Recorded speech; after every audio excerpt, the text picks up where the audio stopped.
Start with David here, second row. Dave, what was the thought process of Ben Rordford starting and having Will come off the bench tonight? I think the thought was similar to game one. Given Will hasn't had, much of a work up coming back from the IL, so catching the 5 innings, whatever it was, to then build up tonight, to then feel like he's in a better spot. We got 3 at-bats under our belt, which is also a positive.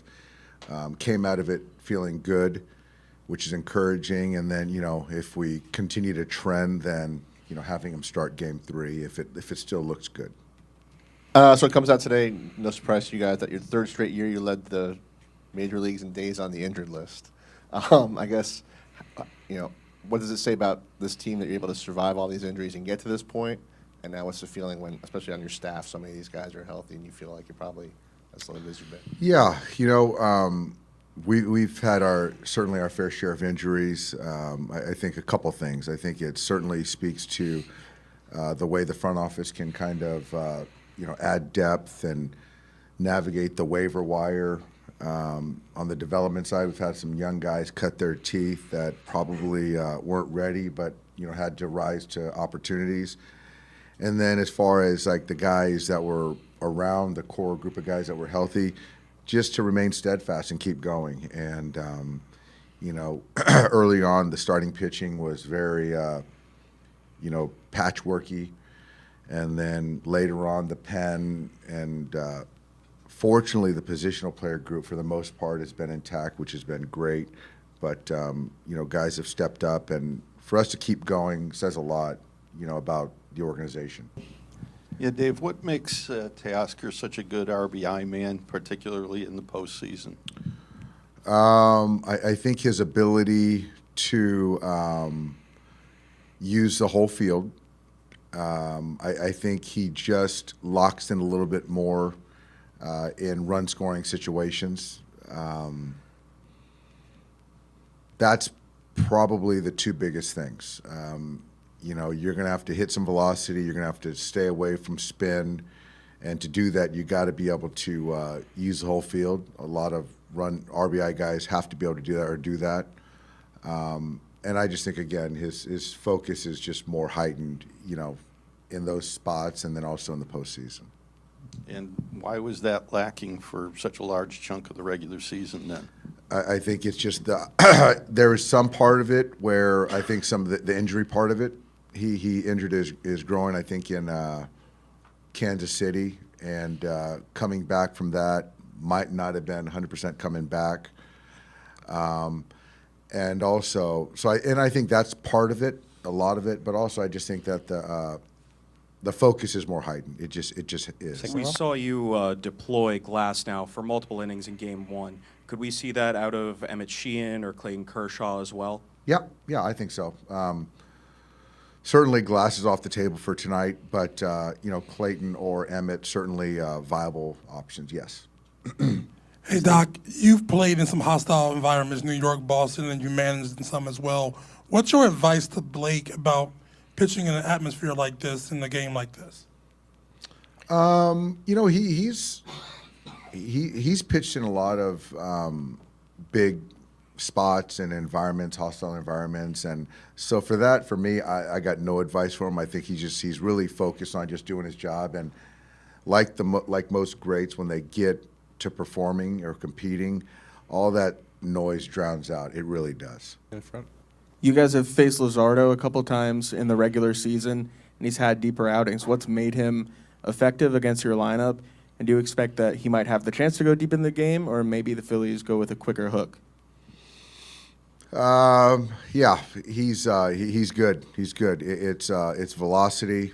There's changeup, really good changeup that he's been successful with us. He pitches, backwards at times with JT behind the plate. There's a sweeper slider that he tries to get for Chase, but 3-pitch guy. I'm sure Rob has a lot of trust in him. We're expecting him to go long and our lineup kind of reflects that. But I expect us to take good at bats. Really good pitcher, but I feel like we got a good game plan tonight, and I think we got to make sure we do a good job of trying to keep him in the strike zone. If we do that, it should be a good night. Up on Will real quick. Was there any residual effect coming out of the game the other night with how his hand was feeling, or did he feel how you guys wanted him to? He felt how we would hope. He had hoped. There was a little bit of soreness, but just overall, like good soreness, with his entire body. The lineup, like we asked you a lot down the stretch about flipping a switch and when that would happen. Like, was there ever a point where you were worried that wasn't going to happen, or did you kind of look at the makeup and the veteran nature of your lineup and kind of trust that they could get to the place they needed to be once you got to this part of the year? I was certainly counting on the veteran players that they would stay the course, because the offense has been good for quite some time now.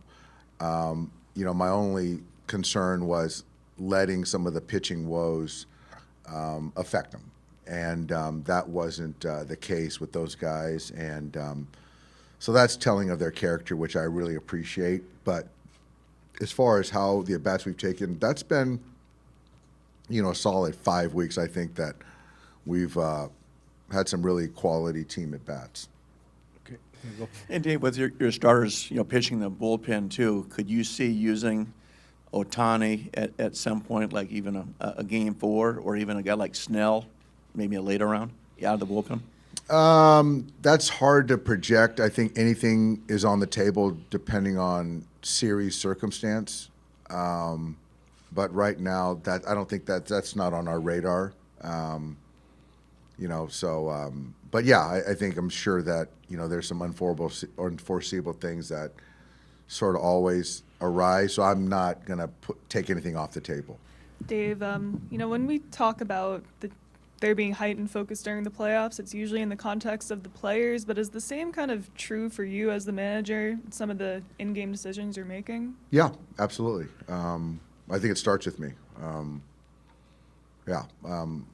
Just decision making, making sure I'm in tune with the players, how they are emotionally.